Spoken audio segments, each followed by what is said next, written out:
Goeiedag almal, die woord van God verander nie. Wat hy gesê het in die verlede, sê hy nog steeds vandag.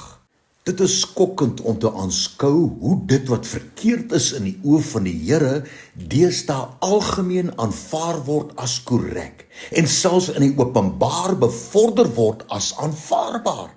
Maar die waarheid is dat geen sosiale aanvaarding of populêre ondersteuning of algemene goedkeuring kan iets verander wat deur die Here self veroordeel word nie.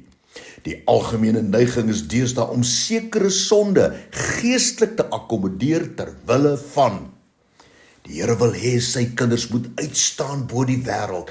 Hy wil hê ons moet bakens van waarheid wees wat in die duisternis om ons skyn.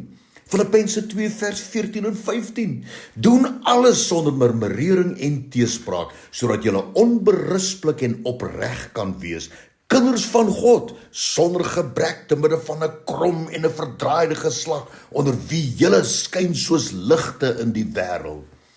Jy weet, die Here se standaarde van moraliteit, van geregtigheid en waarheid is gewortel in sy onveranderlike heiligheid, sy liefde en sy geregtigheid, wat alles omvou word in sy woord. En dit is hierdie woord van die Here wat ons waarsku om nie te doen wat mense bloot dink is reg en wat mense sê is reg nie. Ons moet doen wat reg is in die oë van die Here, want sy woord gee ons 'n duidelike pad van waarheid waarvolgens ons moet leef.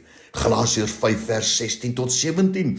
Wandel deur die Gees, dan sal julle nooit die begeerlikheid van die vlees volbring nie. Want die vlees begeer teen die Gees en die Gees teen die vlees. En hulle staan teenoor mekaar, sodat julle nie kan doen wat julle wil nie.